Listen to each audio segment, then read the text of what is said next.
It's time to freak a party. And you know, it's about time to get shit started. You know that I'm a bad man. Nobody can do this like I can. That's right.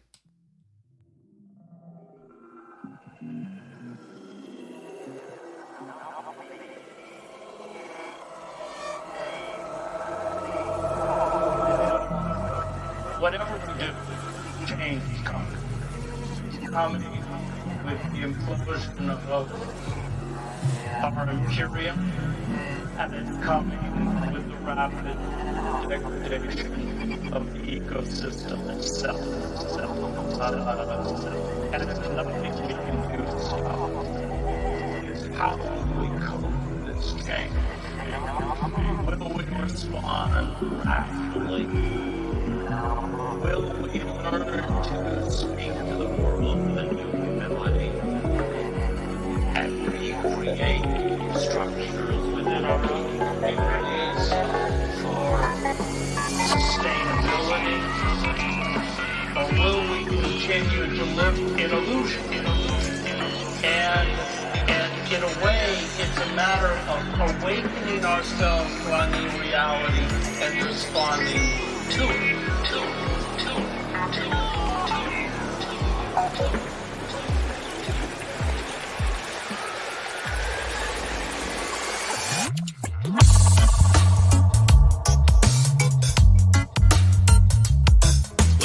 Well, you're back here again for another episode of this abomination known as the Griftcast IRL. I hope you're ready for some extreme mediocrity and all that other shit. You probably can't even hear what I'm saying right now, but whatever, man. It's just like what we do. Hopefully you're here to have a nice day with your friends or whatever. I don't know. All I really know is that I'm just like, hey, doing my thing, you know? Just hanging. Just chillaxing. Chillaxing. Me baxing. Got me going down with my little Jackson. If you think I'm going down, I'ma feel that max. And then it's like, what's going on today? I don't know, but I'm chilling in anyway. It's another day, B. And if you didn't know, now you know you see.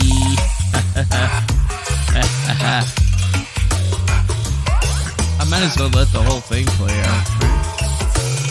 You know, gotta get that runtime out there. Gotta get that time for the epic mediocrity-ness of everything to get itself into the zone.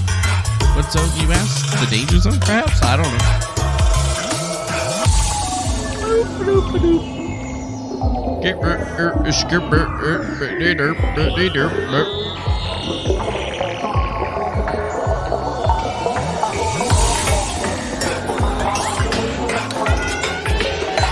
Oh yes, time for something very, very incredible. Now the argument that I'm making is when we evaluate tactics, strategies, and actions, the question we ask is, can we create a more horizontal distribution of power or not? Self-permeation or not? I don't know what you can save the world. I don't know what's possible, but we can't know what the future holds. So we can assess ourselves and according to our consciousness now, no matter what we listen or what we do. Just as a way that others will feel entirely new.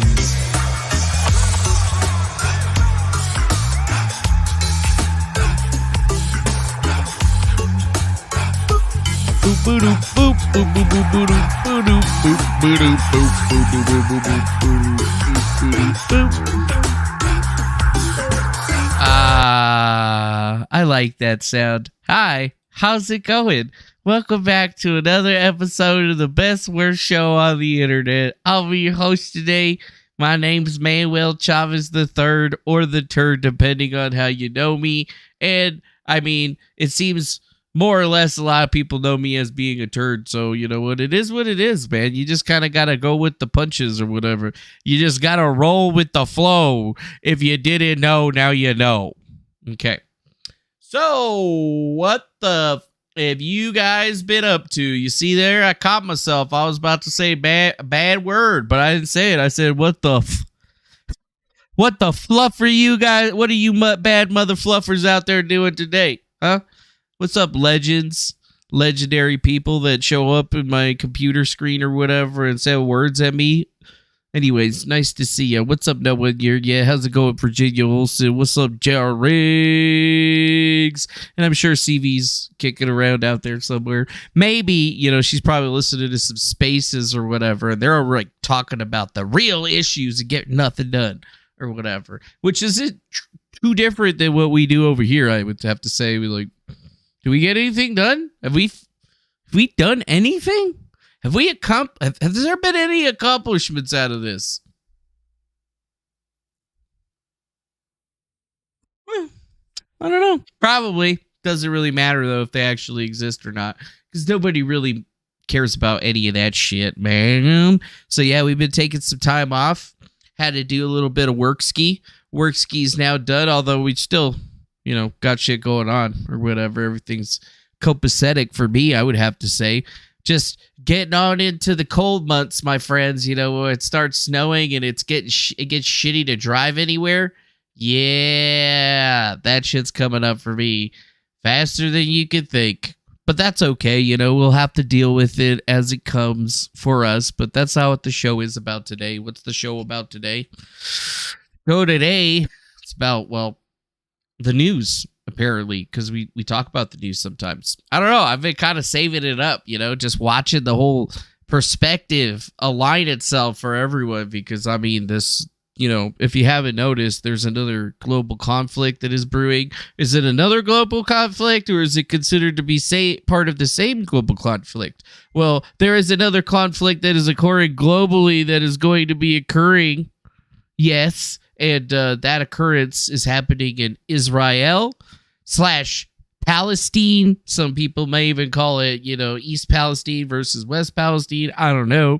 Those are just bad jokes. But what we do know is that some bad shit happened about a month ago, almost a month ago, right?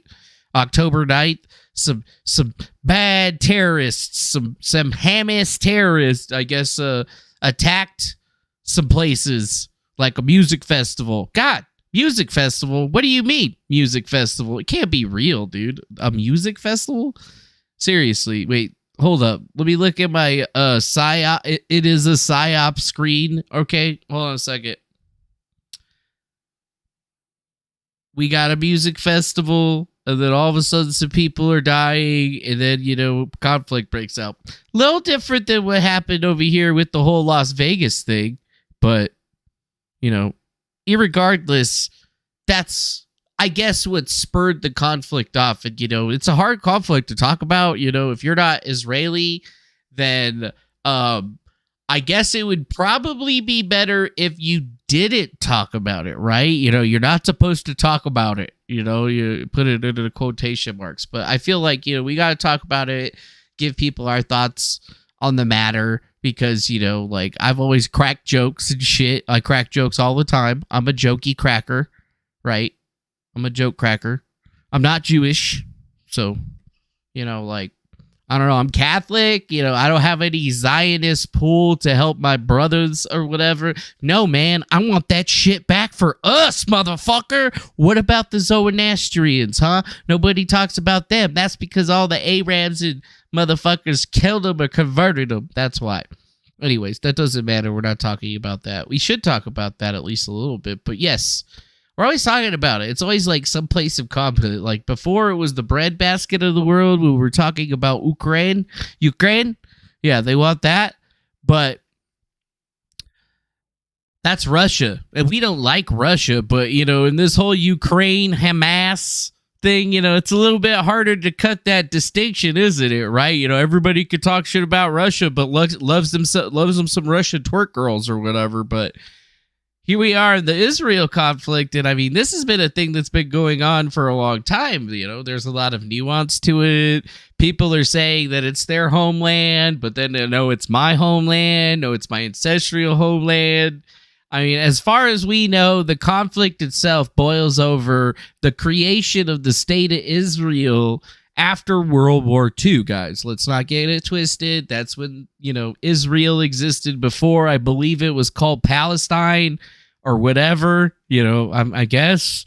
I mean, I'm not exactly a geographical major on this whole entire thing. I was born in America. I don't really give a shit about any of that stuff over there, although I would like to visit. It seems like pretty dangerous, though.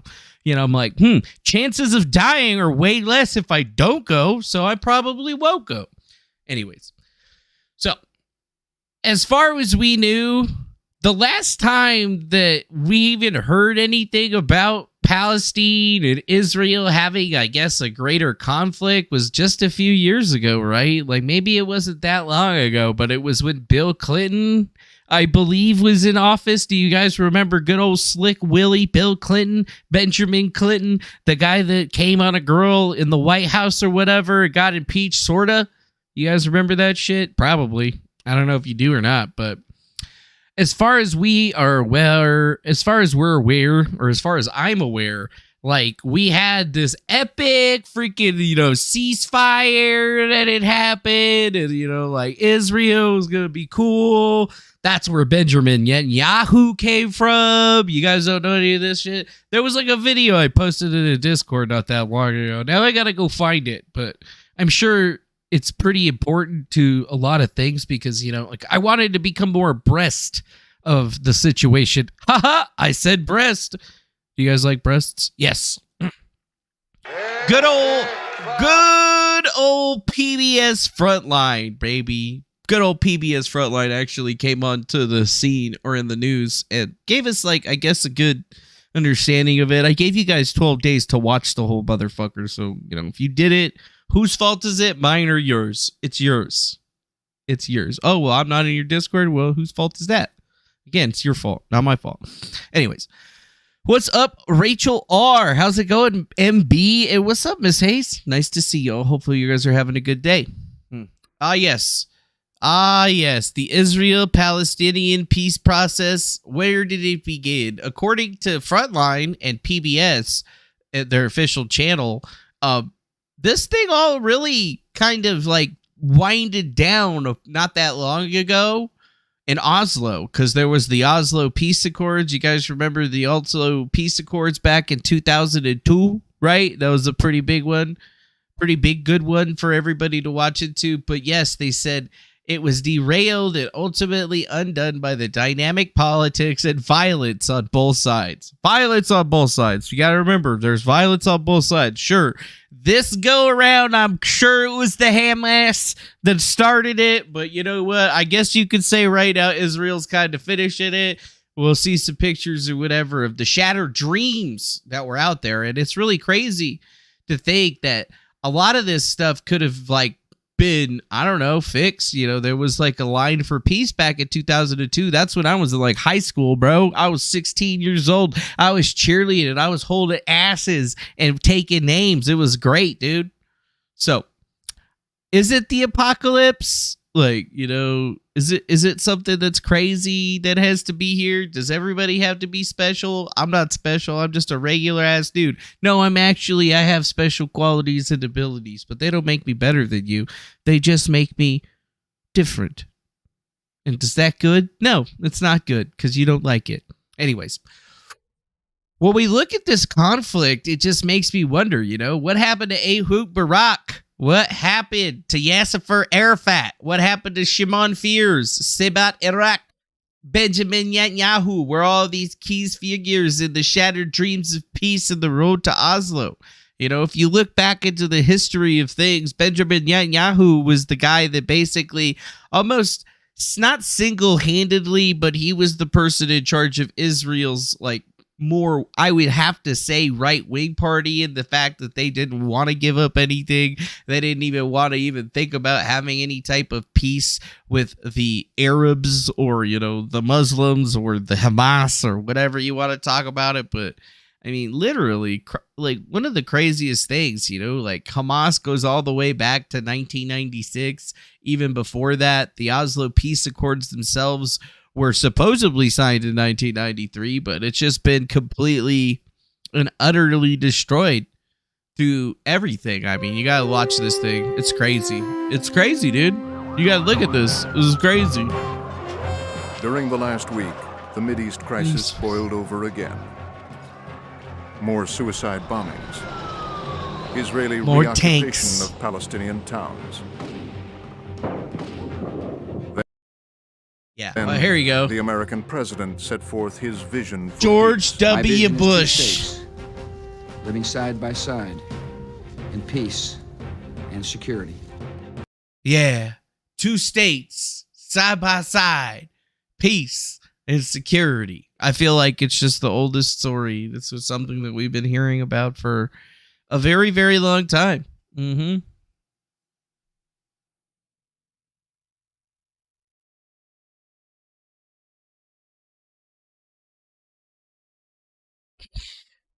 Yeah, I gotta think about that. That's something interesting there, Virginia Olsen. I don't know if they are really Nazis or whatever, but we'll have to figure it out. So, yeah, if you pick it all apart, if you take it all into account, I don't want to get copy striked or whatever for trying to do a watch-along, but here we are looking at the Shattered Dreams of Peace right there, right now, and I mean, think about this, guys. It's been going along for a really long time. This is something that even I think Donald Trump was talking about during his time of peace. Yes, Donald Trump, the president of peace, because he didn't start any shit with nobody. Nobody started any shit with us because they're all afraid he'd drop bombs on them. So fucking funny shit. So, if you told the folks, or if you look at what's happening here, you just see that the truth is this is a situation that is not going to get fixed by any means or of the accord or of anybody, man. Like, even more so, it's been a pretty one-sided conflict, let's be real, okay?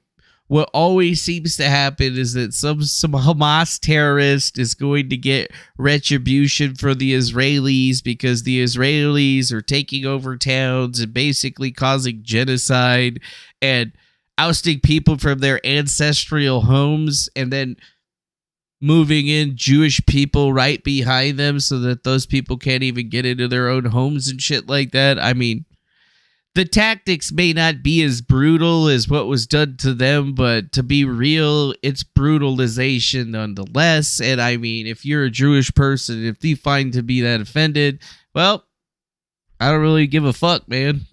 It would be like us United States people basically taking all of the Native Americans and,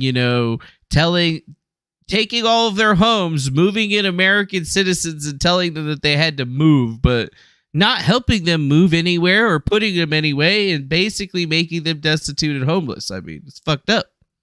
Yeah, we would be fucked up individuals as Americans if we did some shit like that, wouldn't we? Hey, wait a minute. Didn't we already do some shit like that? Yeah, we did. But you know what? Now they got reservations and shit. I'm talking like, what if we already had set up the reservations and shit like we got it now? And we just kind of were like, you know what? Fuck it, Native Americans. We don't give a fuck about your ancestral claims. We're just going to take all your land and that's it. We're just going to take it. And then you guys, well, you just gonna have to move somewhere else. But we don't, give them any places to move or tell them where they can go. And then, it's a desert that you live in. So there's really nowhere for you to go. You could set up like a new settlement or whatever. But that thing's probably going to become a Hamas terrorist zone because everybody's going to want to join Hamas because, you know what, they just lost all of their homes and shit. And it's just like a vicious fucking cycle, okay? Like, that's as far as I could tell in this situation, is that it's been a vicious cycle that's been ongoing. And I don't want to be like Donald Trump, but sure, there's good people on both sides, but also there's fucking asshole shitheads on both sides. And I mean, that's basically it, right? Is Hamas the whole of the Palestinian people? Absolutely not. It is not, right? Like, I think that's what Israel is trying to push out there. That's what the propaganda that's coming from the hat wearers, I guess you could call them, you know, like from the funny hat wearing folks. They're trying to tell us that everybody that lives in Gaza is Hamas at this point, right? So you need to clear it out. We need to get rid of them. We need to genocide them. And then, you know, everybody's going to be safe. And then Israel could be cool. And then we're going to take all that land and shit too. Think about it, you know, just like think about what Israel's doing and then apply it, saying Israel's the United States and then the Palestinians are the Native Americans. If if the United States did that to them, would we be cool with it? You know, just a question. It's a question for you to think about. I wouldn't be cool with it. No, I would be like, no, man, that seems a little bit genocidal or whatever, you know? I mean, you know, humans aren't their fucking genes only, but, you know, it's our history and heritage just needs to be, you know, like, saved and shit, right? Right. So, I feel very, very, you know, weird talking about the subject because I've always been like, yeah, free Palestine, because, you know, my whole life have been basically listening to different people. I've talked to different immigrants and stuff from that places. And then I've talked to a bunch of Israeli people. And honestly, it's just kind of like crazy. Palestinian people just want to exist and have some land and, you know, keep what little that they had left. It seems that's like the main accord that I get from them. Have I ever fucking talked to like a terrorist son of a bitch? I don't know. Maybe. I don't know. It seemed like one. But, you know, like I've talked to countless different Israelis, like people from Israel, you know, like proper, right? That like, you know, got dual citizenship and shit with the United States, which is a weird fucking thing. It was not. But all those people always say the same shit, man. It's like the same racist conditioning against their, you know, other. And they're always like, those people, they're animals. They wipe their hands, or they use their hands to wipe their shit. I mean, those people are dogs. I mean, just some of the worst stuff that I've ever heard from people. And I mean, I just like, you know, like I hear it and I'm just like, wow, okay, cool. Did you just call? I was like, but they're people, you know, they're human beings. Oh, you don't understand. You don't know. You haven't been there. You don't understand how these people are. And I'm just like, yeah, I guess I don't understand, you know? I guess I won't understand. Right. So think about that. Like, if you look at what's happening at that particular junction, at this junction point, like, there are good reasonings behind both people's arguments, right? Like, I've seen very many YouTubers and stuff talking some crazy shit.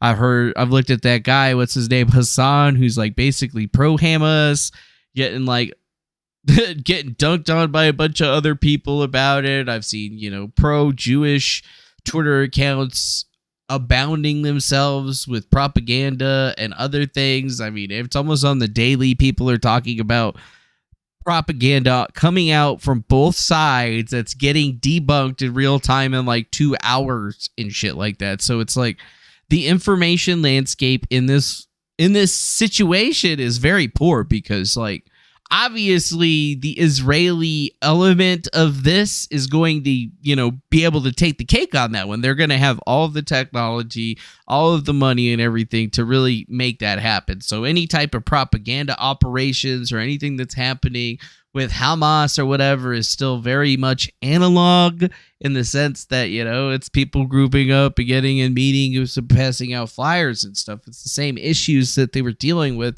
back in 2002 to 2004 when they were fighting all of the wars, you guys, because we were all high tech and shit, but even with all of our high tech greatness, we were still having trouble fighting the terrorists because, you know, like, everybody wears the same fucking thing. They don't have any type of patches or anything like that because it's like guerrilla warfare, right? Right. Yeah, guerrilla warfare is terrible.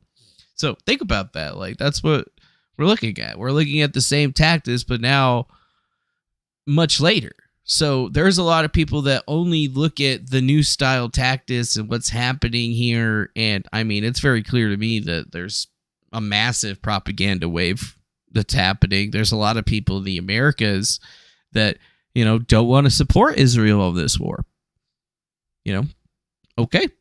That's fine. I mean, you're still going to do it because you don't have any say in where your money goes, right? You pay taxes so they can be paid out to whoever the fuck or whatever. And I mean, your U.S. tax dollars are going to work at both sides of this war. That's just, a fact. I mean, I don't even think that that's something that you can really debate upon at this situation or at this particular junction point. I think ultimately we have to ask ourselves is why now? Why at this time? Why now? And that's the thing that's really about this whole thing has kept me clammed up because I don't know. Why did this have to happen now? It doesn't seem natural. I'm not going to jump out and start saying that, it's all this, it's a psyop, it's an operation because, actually, I am going to come out and say that I feel like this is a psychological operation in a lot of ways, but it's not the type of psychological operation that you're used to, right? Because it's been many years since you've experienced it. Since then, you've had all of these manufactured realities created up against you. You've had 10 years, 15 years to grow through this. You experience shit like QAnon, right? So where do you look at yourself at this one? I mean, if you're smart, you should have already looked at all this stuff and been steeled to the fact that, hey, this is feeling a little bit weird to me, right? Things aren't adding up. The computer element in this situation is even weirder with the advent of AI. We didn't have AI 10, 20 years ago, guys. We didn't in 2002, AI was not a thing that you could have. The closest thing that they had was that Akinator motherfucker. You remember him? He could guess anything that you were thinking about. Remember that shit? I think he's still online. I mean, he wasn't an AI, but that shit fucking was unbelievable. Yeah, unbelievable.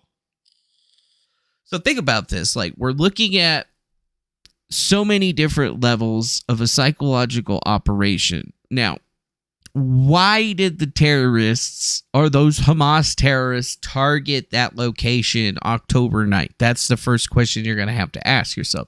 And we're going to be acting upon information that we simply don't have, but we can almost garner or glean. Somebody had to have given those people the reasoning, the know-how. Somebody gave those terrorists the understanding that this was going to be the location. And why did they attack the festival? Was it because the festival was next to a refugee camp and it was playing all that music and it pissed off all these mofos that were trying to pray or something? I don't know. But it to me seems like one of those elements, if you've ever watched a CIA thriller or some shit like that on the television or watched a movie or watched Mission Impossible. Have you seen the new Mission Impossible, by the way? Woo! That shit was fucking fantastic. That shit was like, mwah, chef's kiss. Like, damn. Oh my God, I can't believe there's going to be a part 2. That wasn't the whole movie. I was on the edge of my seat the entire time. That chick was fine as shit. Ethan is still crazy as fuck. I mean, the whole movie was just amazing. I don't even know why I'm talking about it right now. It just came in my brain and I got ADHD apparently. And I'm just like, God damn it, that movie was awesome. Dead Reckoning. What were they fighting in there? They were fighting the AI. And they still haven't beaten it. So, anyways, yeah, think about that. When we're fighting Israel, you're not just fighting people. You're fighting technology. Hello, guys. Is it like that what Intel is based? Is it not? Haven't every time we've ever looked at anything technological that's been pretty superior or some kind of way, hasn't it been Israel involved in some kind of way? It's weird. Maybe it's just because they got some of the greatest, brightest minds in the country. Or maybe it's because they've come to a global cabal and somehow manipulated everyone. I'm not exactly sure, but I've heard conspiracy theories on both sides. I'm just here to say it seems quite the situation. Yeah, seems quite the situation. Yeah. And what's up, V? Hello to Acardio Tardos. Hello, Mr. DeWitty. And how's it going, Metal PDX Metal? Nice to see you. And Mr. Blacksmith, nice to see you too. We got Drama Llama in the building. And then some person named Jan6 Insurrection that is just spamming in our chat. What's up, spam fuck? Anyways, what are we going to have to do with this one? I don't know, man. I don't know. Just looking at it, it feels like it could have been a stage type operation where somebody gave some people some intel or something like that. They got him in there to get him killed and then to get this whole thing started. That's like really conspiratorial talking or whatever. There's nothing to back that up just yet. But I'm sure in the near future, probably possibly the next 2 weeks, we'll have some a little bit more information on that particular front. But yeah, I think that, they never want you to think about why it started. They just wanted to get it started. And the mobilization behind this entire thing, to me, is questionable at best, right? 300,000 troops being deployed through the West Bank to sweep with tanks and shit. That kind of seems like a lot of motherfucking people with guns and shit going through your country. I don't know if that sounds like genocide, but I mean, how do they differentiate between a non-combatant and a combatant?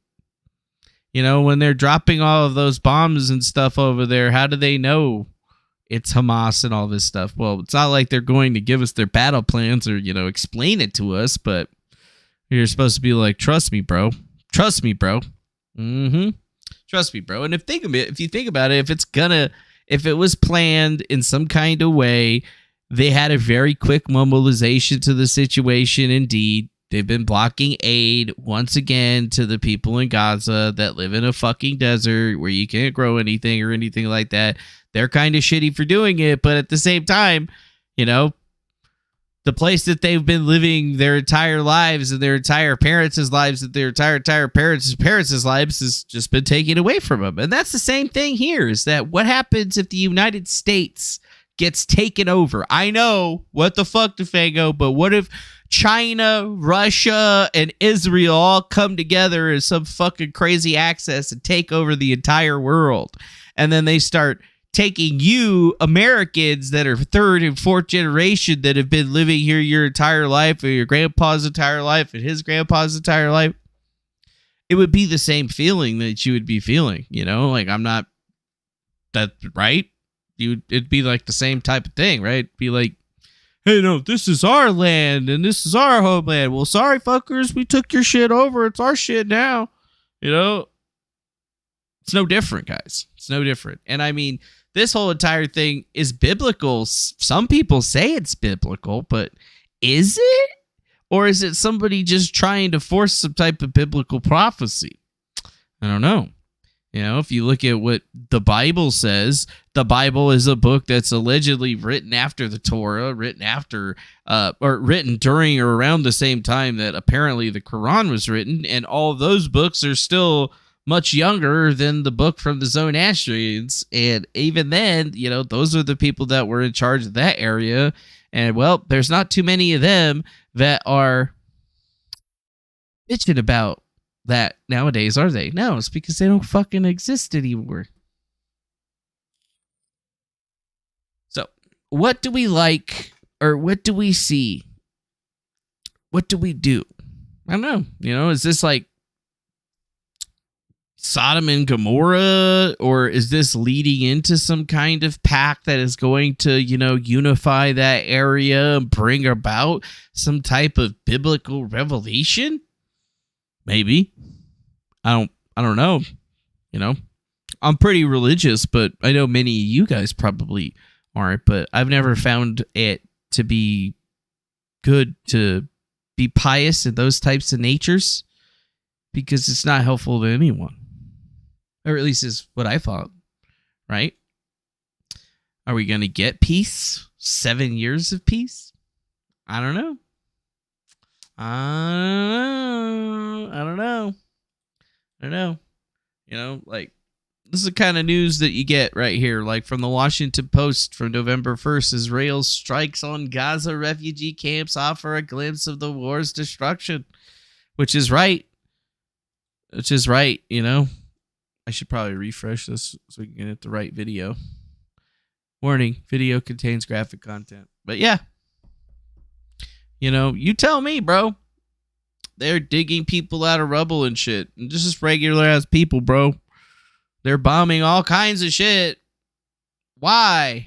Oh, right, yeah, because you got to get the terrorists. But you know what? Honestly, none of these people look like terrorists to me. They look like my fucking brothers. Even though they're into that weird Muslim shit. But, you know, whatever. Still my brothers. From another mother. Look at them. You know, this is the reality of it. Like, you're not going to fucking see that kind of devastation over and over and over again in Israel because Hamas decided to make an attack. No, Israel has the Iron Dome. They have all of this other shit that protects them. These people don't have anything. Anytime a few bad apples come out of line and do something wrong, the entirety of the group of individuals over there are suffering. And I just cannot abide by it. I don't give a shit if you're Jewish, Palestinian, whatever. I'm not racist. It just is wrong in every single way. And, you know, you're not going to hear me pulling out some pious shit like, oh, we need to stand with our Jewish brothers. No, we just need to stand with our brothers. And I don't give a shit if I look at a Jewish guy or a fucking Palestinian guy or whatever the fuck you're from. You know, you're a brother. Even if you're Chinese, you're still a brother, motherfucker. That 1% of you ain't fucking changing everything. You know, that less than 1% of you that makes you ain't changing it. You ain't fucking different. You're all part of the same being. If some fucking hive mind from a different galaxy comes over and takes us all over and shit, it's gonna be real fucking easy for him. Okay? You ain't special. Stop thinking you is. بناء على اتصال من وزارة الخارجية الأردنية امبارح بالليل الساعة 2:10 كلموني قالوا اسمك نازل على الكشف مشان الإخلاء اليوم الساعة 9 بتتواجد على المعبر. طبعا اجيت على حسب الكلام وهيك شايف الوضع. أما بالنسبة للشهر اللي قضيته هنا يعني كان شهر لا يوصف. أبدا عمر الخوف ما تطرق إليها. كنت في هدوء نفسي شديد. لكن مع هالمجازر اللي بنشوفها على التلفزيون واخر مجزر الجبالي امبارح مربع كامل يعني يفنى ويدمر ب6 قنابل كل قنبله وزنها طن. ما بعرفش والدول العربيه ساكته. Yeah, dude. That's what we're getting treated to. An entire area, residential neighborhood wiped out by Israeli airstrikes because, oh right, you know, the Hamas terrorists attacked and they attacked us, so we got to get them back. You killed us, so we got to kill you back. I mean, maybe this is the shit that Jesus was talking about. You know, it don't fucking matter who you are, who you follow, or whatever. Just don't kill each other. It's not that fucking hard. It's not really that hard. Oh, but it's our land. You're just one of those stupid assholes that just thinks that everything is easy. We can't take over the entire world unless we take over the entire world. Right. Okay. No safe places is all I've been hearing about. It's all I've been seeing. It's all I've been talking about. So it's like, damn, dog, like, is this where the news is going to go to? Because can we go back when people were getting assassinated in the 1990s and shit because they were trying to make peace over there? You know, a Mossad attempt to eliminate a Hamas officer, maybe Palestinians and some people protesting Netanyahu. I mean, come on. That's how it used to be. But now, no, we're stuck, dude. We are stuck, right? We're stuck. But the president says that, you know what? Hey, it's time to call for a pause in the Israel-Hamas war to get the prisoners out, you know? And, like, they really fucking care about that shit. When I heard that, I knew Mr. President, if you care about Jewish people as a rabbi, I need you to call for a ceasefire right now.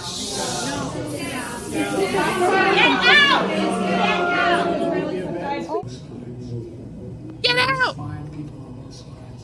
Oh, yeah, I guess That's me right there. Just put my fucking picture on that lady's face up. Mr. President, can we just call for a ceasefire for a second? Let's just get the refugees out, shit. We'll just leave Hamas.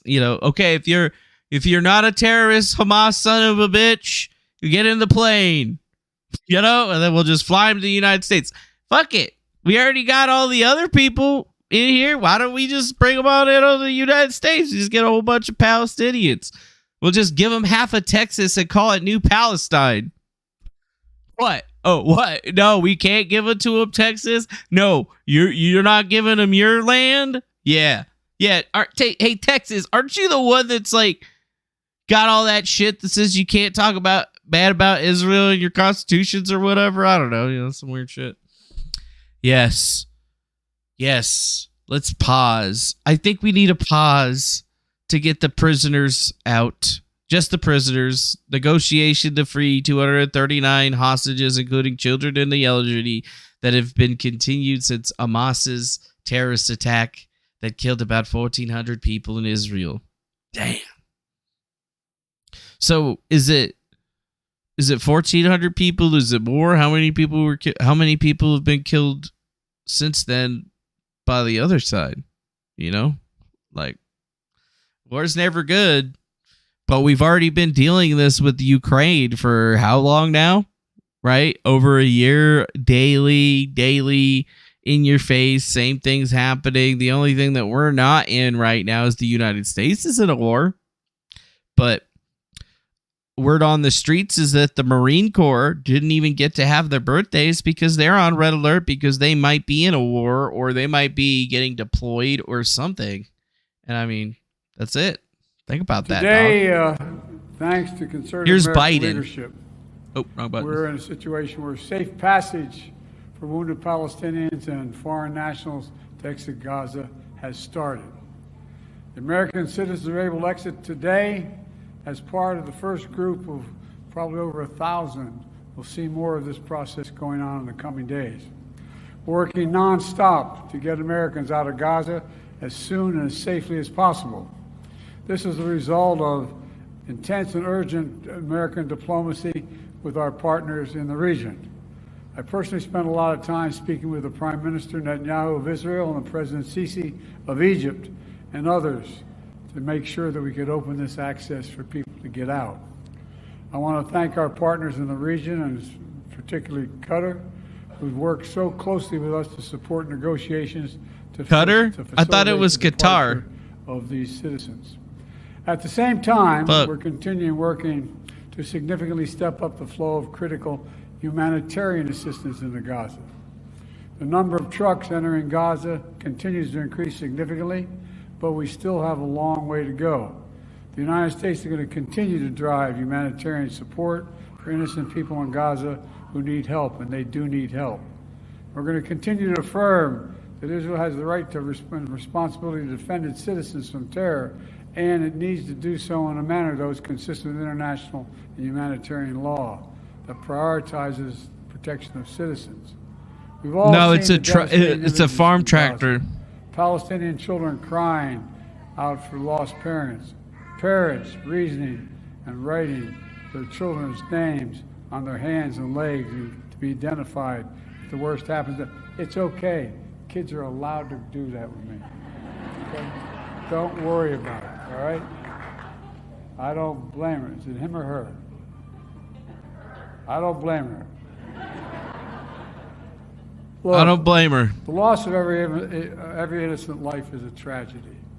We grieve for those deaths and continue to grieve for the Israeli children and mothers who were brutally slaughtered by Hamas terrorists, and also continue to hold in our hearts the hundreds of families and loved ones, including small children and elderly grandparents, including American citizens being held hostage. My administration continues to work around the clock to reunite those families. We're not going to give up, period. We're not going to give up. We're not going to give up. Never surrender. As we mentioned, anger, frustration is growing after. Oh, really? Is it? It's coming. Civilians hit by Jabalia airstrike knew it was coming, says IDF spokesperson. Hey, we're going to be dropping airstrikes and bombs in your area Just thought we'd let you know.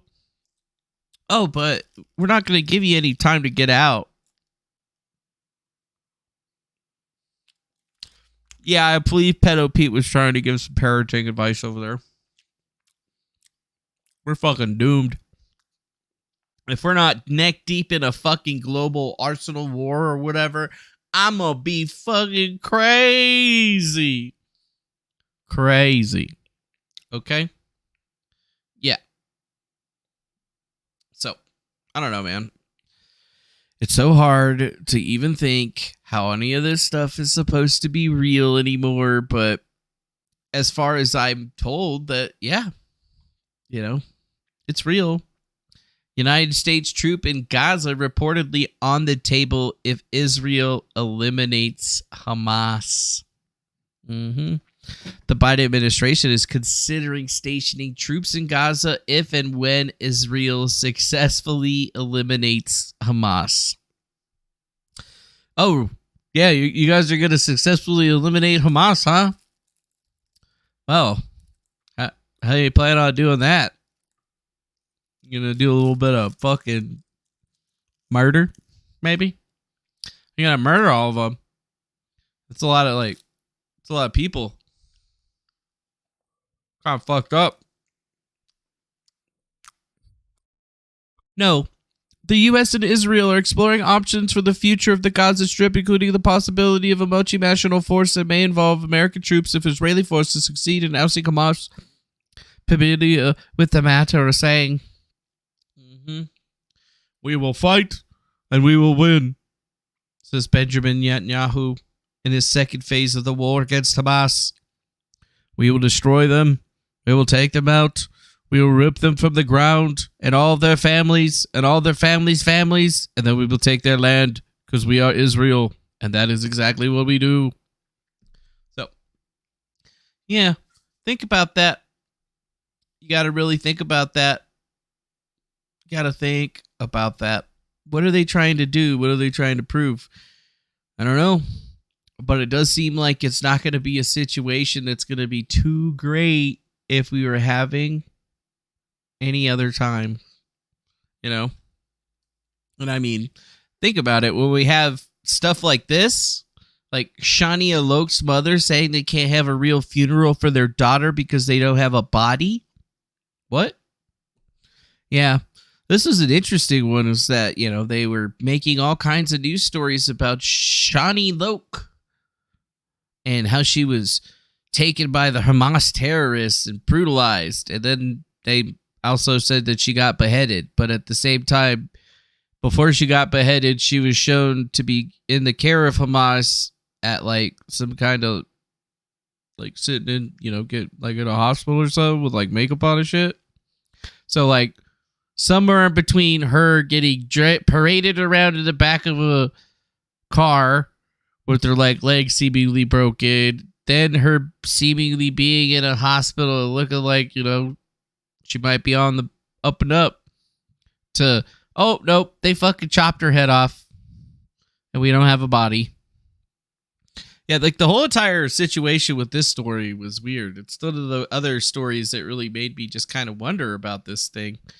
Because the 23-year-old Israeli-German person whose body was paraded semi-naked through the streets by Hamas militants after they attacked Israel in October was confirmed dead on Monday by her mother. They said they haven't actually been able to return her, but they said that they cannot do a real funeral because there is no body. All we really know is that, well, she's dead. They apparently got some DNA from her and verified that it was her, but she's dead. We don't have a body. We can't give you the body. You know, we just know it was her. Okay? You're just going to have to trust us on that. The whole situation's fucked up. Right? It seems fucked up. Like, how are we supposed to really be on the up and up with that if weird shit like that seems to keep cropping up unexpectedly? Yeah, is it really unexpected? Yeah, I don't think it's unexpected at all. Yeah, I don't think it's unexpected at all, bros. Like, it just makes you kind of wonder what is really happening in the world today. If this is just going to be the same thing that's going to be popping itself up over and over and over and over. I don't know. I have seen some pretty interesting stuff like this from the nation. I can no longer justify voting for Joe Biden in 2024. For years, Ahmed Moore rationalized voting for Democrats as the lesser of two evils. Now, Biden's unequivocal support for Israel's war crimes has destroyed that argument for him completely. Yeah, it may not be obvious, but Arab Americans have never felt naturally at home in the Democratic Party. I suspect that our experience tracks with other minority groups who experience marginalization and racism here in the United States.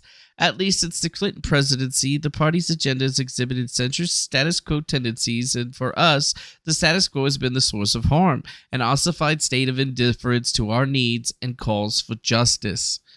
First, I had serious doubts about Joe Biden when I learned he's a self-identified Zionist. For me as a Palestinian American and for the millions of Palestinians living through the apartheid, Zionism isn't a way of seeing the world. It's a political theory that establishes Jewish dominance over people and the land of Palestine, Israel, based on a Jewish majority in that land. It seeks to justify unsuccessfully repeated bouts of ethnic cleansing, occupation, and inequality before the law. By identifying himself with Zionism, Biden expressly indicated his support for the outcome of these policies, a Jewish majority state for Jews only. Implicitly, he endorsed the policies themselves. Yes. I don't think anybody else could have put it in a better way, and coming from a Palestinian American, I think it tracks even much more weight, because when you hear that somebody calls themselves a Zionist and is okay with what they're trying to do, you have to be real with the Zionistic movement, which is basically by considering somebody Hamas and then say, well, if you're Hamas, you're probably a Palestinian, or if you're a Palestinian, you're probably Hamas, would be the exact same way of identifying somebody as a Zionist being a member of the Israeli faith or the Jewish faith or whatever, somebody from Israel. It's the same thing. It's the exact same thing. The only difference here is that the Palestinian Americans have been living through this apartheid that they've been dealing with for very many years, where there's been ethnic cleansing, occupations of their lands that were given to them after World War II. And since World War II, Israel has only basically just gotten bigger, where they've either pushed out, boxed out individuals, taken over land, and basically were like, well, fuck you. The Americans did it to the Indians, so we're just following their lead. Right? So think about that.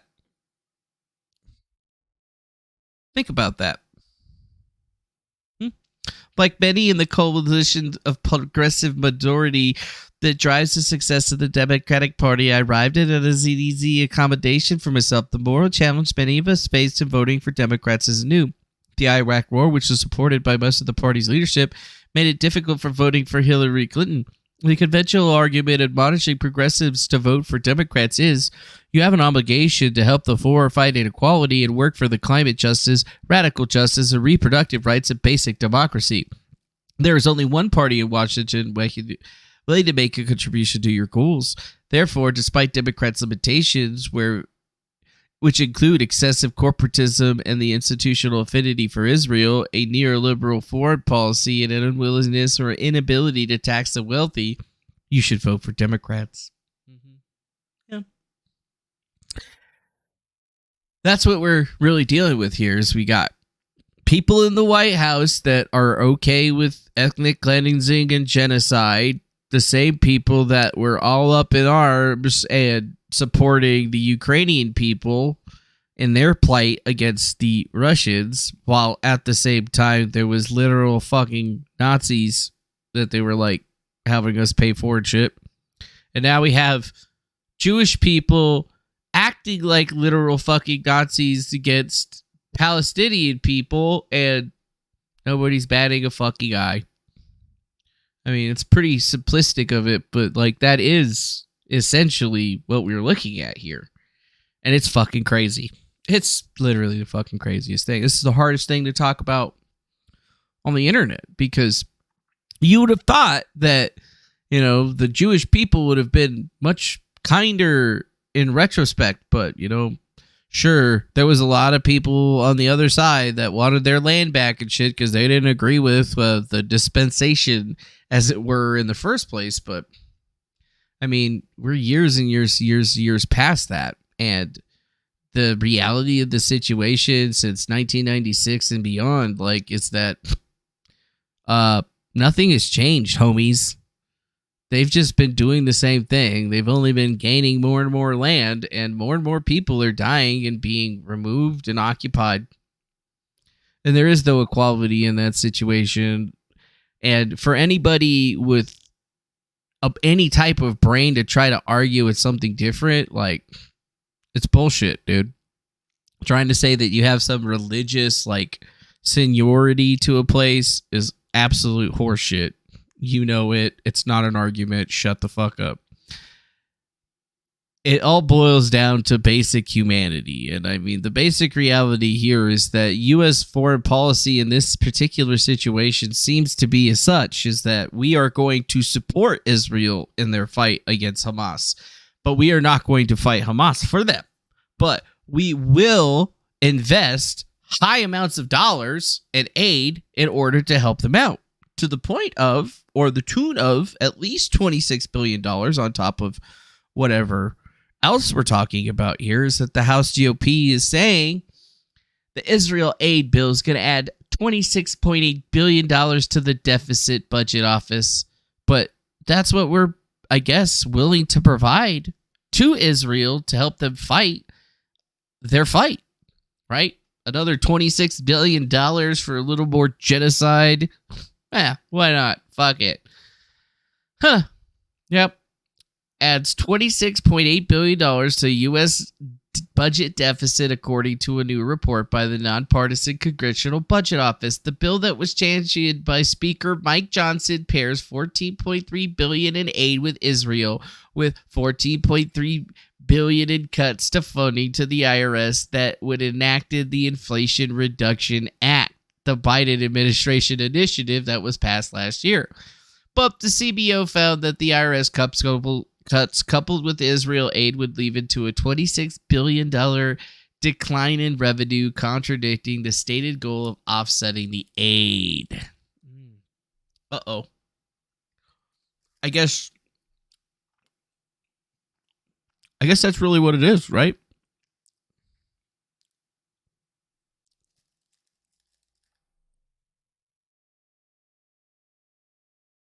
Think about that. More money. There's an entire thing over here from CNN that's constantly talking about it. Israeli president says Hamas wants to incite hatred. Well, I mean, isn't that what Israel is doing to Hamas right now? Yep. So, where do we go from here? Well, the main thing to put out here is that the reason that there's so much support for Palestine right now is because there's been a Free Palestine movement that's been going on for a while, that has existed far before this ever even started, okay? And there's always been that gaggle of Jewish individuals that, you know, go after any individual that talks against it, or, you know, even tries to at least call Israel out for its war crimes and crimes against humanity against the Palestinian people. I mean, we're watching it happen on a day-to-day basis, but listen to what the news is calling it. Listen to what the different anchors and such are saying about it.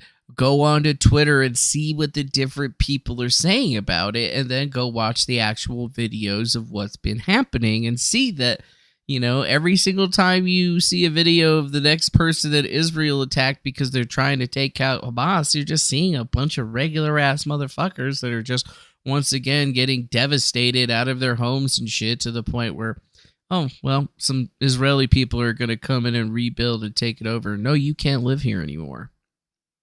I wish it was cut and dry, but, like as far as I go, do I hold support for, Hamas, a terrorist organization? Absolutely not. I hold support for the Palestinian people and anybody else living in the West Bank that is living under this type of tyranny. Israel could have done this 1,000 different ways, and for them to even act like they haven't had a fucking chance of peace is horseshit. Okay? It's fucking horseshit. And it goes all the way back to when Benjamin Netanyahu first got into office, and I mean, honestly, there's nothing else, dude. There's really nothing else that I think anybody could even talk about in this particular area, because other individuals were trying for peace. There was other individuals that were trying to do good shit. Shimon Peres come under increasing attack. But you go back. I saw Shimon Peres, whom I hadn't seen for 10 days, about 10 years older. It wasn't an easy experience. That guy right there. Traitor. They called him traitor. They called me killer, murderer. Murderer. Loneliness is when you face hatred and when you face agitation. And you know in your heart that this is unfair. But those are your people.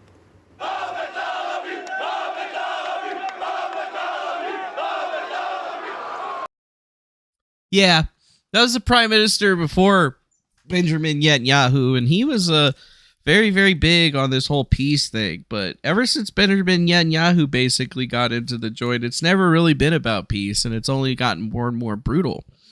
And that's actual footage from PBS NewsHour of Israelis chanting death to Arabs, bro. Sure, 1996, that's what that was. It's a long time ago. But I think it still holds true to today. I mean, Israelis have had this deep-seated hatred for the Palestinian people for a very, very long time. Like, it's nothing new. And for them to even think about it, you're going to hear it on the other side, though, is that there's the same kind of deep-seated hatred for the Israelis from the Palestinians, right? It's on both sides. It's not nuanced, but it really is, right? It's nuanced, but it's really simple. It's much simpler than I think a lot of people make it out to be. It's the fact that people are standing upon their religious beliefs and their self-aggrandizing beliefs of superiority over another that is causing all of this. But the thing is, it's not the Palestinians thinking that they're superior. It's the Palestinians holding on to whatever that they fucking have left and trying to. And then there are people in Hamas that are, I guess, aggravating the situation. But according to PBS NewsHour and the history books, Israel themselves were the ones that created fucking Hamas in the first place. They created it.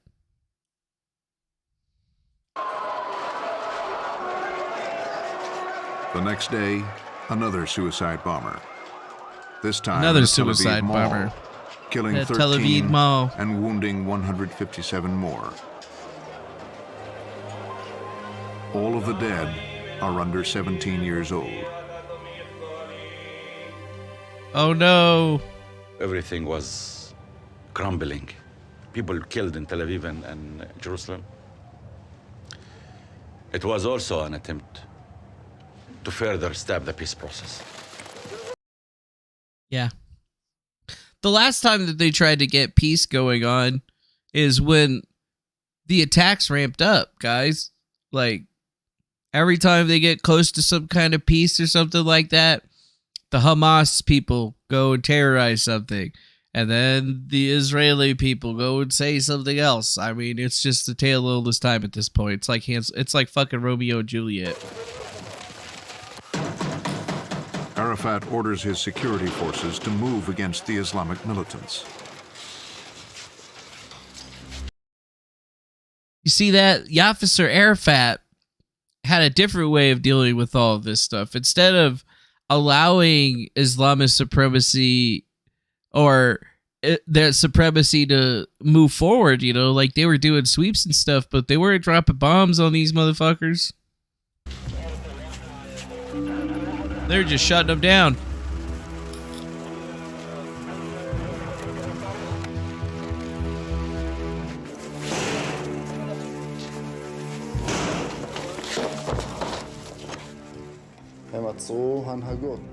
They arrested Hamas leaders. Some 2,000 were arrested. 2,000 people were sitting in jail. Hamas saw it as the most intense blow to their organization. The most intense blow to their organization. This showed how well the security coordination between us and the Palestinians could work.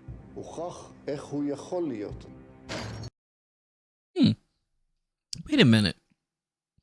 Security coordination with Hamas or with the Palestinians? So wait a minute. They were working together to take them out, but now Israel just doesn't care about that anymore. They don't work with them anymore. They killed, I think, 20 of the leaders of the different groups. They have discovered their archives. But it was too late.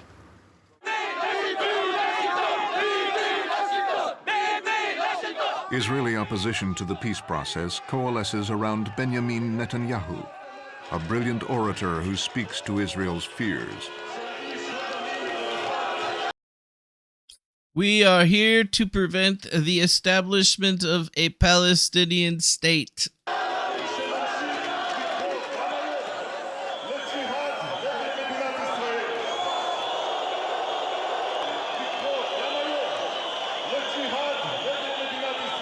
As the new leader of the conservative Likud party, Netanyahu is poised to challenge Peres and his Labor Party in the upcoming election.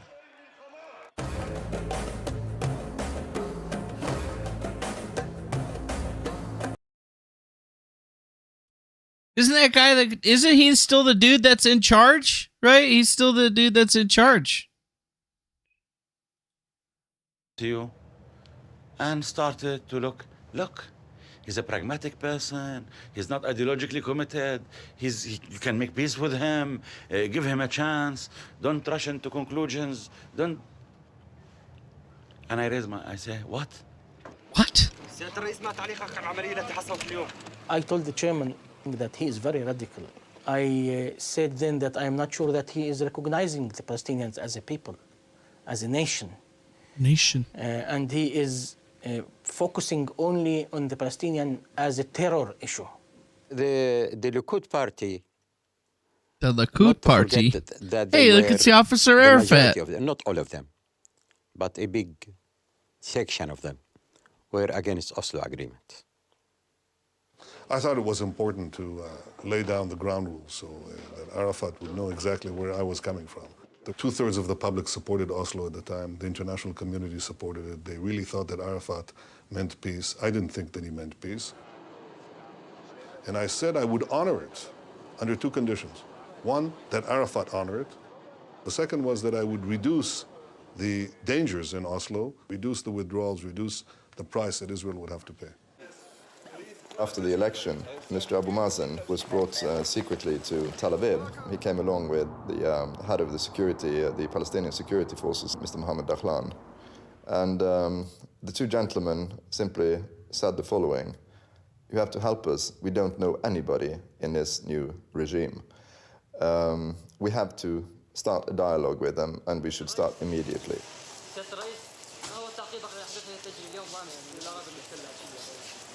When the negotiators meet at Arafat's compound early in 1997, the Israeli delegation is made up of fresh Netanyahu appointees from the Likud party. We walk into his living room and we sit down. His living room. I see in front of me a whole group of different PLO advisors, officials, security men, all sitting around the living room. Two of us are sitting on the other side. The PLO spokespeople say to us, the last time we came this close to somebody from a Likud government was on the outskirts of Beirut, but these were very different circumstances. The first thing, Dori Gold wanted to do that night is to change the agreement signed. Okay? This was the That guy looks greasy. That's what you're gonna say. With the Netanyahu government. It's fucking hot over there, dude. They're always sweaty. What the fuck you want from them? Was sure that there will be a real crisis with this government. 3 months after the election, the peace process is stalled. The American Secretary of State, Warren Christopher, is sent to Jerusalem to pressure Netanyahu to meet with Arafat. Yeah, let's pressure him into meeting with us. That's gonna work. Christopher is persuasive. The next month, Arafat and Netanyahu... As you can see, this thing is so crazy, dude. Palestinians of Israel projected settlements. Ehud Barak, Yasser Arafat signed the Sharm deals. It just seems crazy, bro.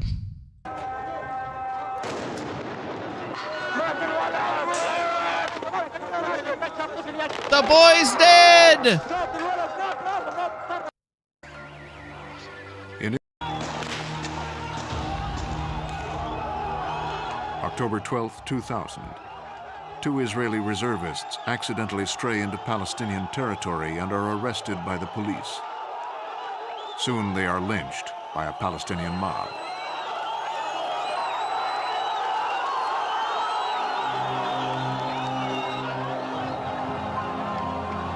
Soon they are lynched by a Palestinian mob.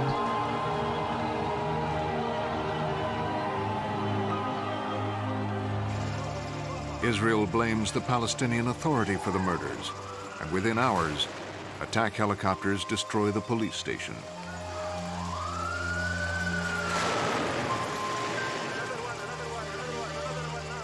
Israel also launches massive attacks on other targets in Gaza and the West Bank. What is your response? My response is our people is continuing their road to Jerusalem, the capital of our independent Palestinian state. To accept or not to accept, let him go to hell. He says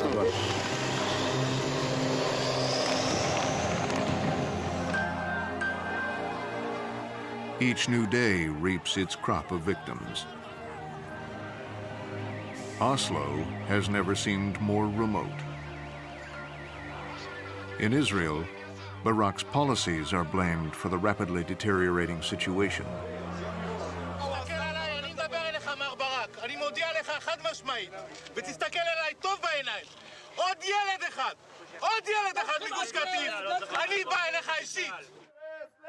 The political pressure on Ehud Barak mounts. Even among his staunchest supporters, many now distrust Palestinian intentions. On December... Yeah, babe. Think about that. I guess where do we think about it? Why are we looking at this stuff? Oh, we got to get a good idea of where we were in this whole thing. And yeah, they tried to do peace a while back, and most people put it on Yasser Arafat for being the guy that didn't want to have peace, right? Like ultimately didn't want peace, so they put it on him. But I mean, Netanyahu never really wanted peace. I mean, Ehud Barak, he kind of seemed like he wanted peace, but he only seemed to let everything just get even worse for them over there to the point where it created the situation that they're in now. And the same guy that didn't want peace is back in charge. I don't know, man.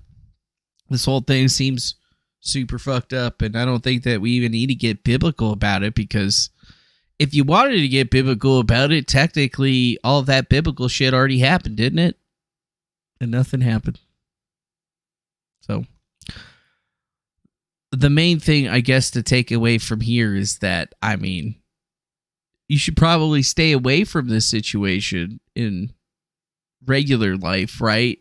Probably don't want to talk about it too much. You're going to find people out there that are either A, going to support the Palestinians to a fault, or B, support the Israelis to a fault. There's really not much you're really going to be doing about it. What you should be doing is not allowing yourself to get caught up in the red versus blue of the whole entire thing, the white versus black, the good versus evil, because in this particular situation, good and evil don't seem to exist, or at least they seem to exist in a juxtaposition depending on which perspective that you choose to view it in. For me, I try to see it in both sides, right? And then I see it as a third party, and it seems to suck. But, you know, on the Palestinian side, it seems to suck a lot more. On the Israeli side, it seems to suck that I haven't been able to achieve my goals just yet. And on the outside looking in, it just looks like a bad situation that doesn't have any type of end to it. And that sucks. War sucks. But you know what really sucks even more is, you know, wars over land and things. But this is the tale as old as time, my friends. And, I mean, just go grab a map from before World War II and go look at what that place used to be and how many times all of these areas have changed over in the Middle East, near Gaza and stuff. I mean, has it always been Egypt, or was it called Khem? You know? I don't know. Or was it all ruled by, you know, Alexander the Great or this other person or that one Mongol guy, you know, Genghis Khan? I don't know. At the end of the day, we got to stay aware, stay awake, and keep watching what's happening with the situation. But, you know, be really reserved on what you say, because honestly, the Zog's going to get you banned off the internet if you say the wrong thing. They got that power. You know they do. But what can you do other than, well, either keep what you have or lose it and try again? I guess that's just really the long and short of it. And those are my thoughts on it. I'm going to not try to talk about this shit all the time. Probably going to be hard in the daily news updates, but it's a real problem, my friends. And it's all about the power of the money. And I don't like it. And that's it. So if you like what we do here, make sure you hit the like button, subscribe. Hopefully you're ready for a little bit more regular content coming from me. And other than that, I hope you guys had a wonderful rest of your evening. I appreciate y'all being here. You're legends. You'll be even bigger legends if you hit the like button and share it with your friends. But outside of that, hope you have a nice day. See you later. Much love. Bye-bye now. Show's over. Go home. Or whatever. Or, you know, whatever you do. Go do that. Bye now.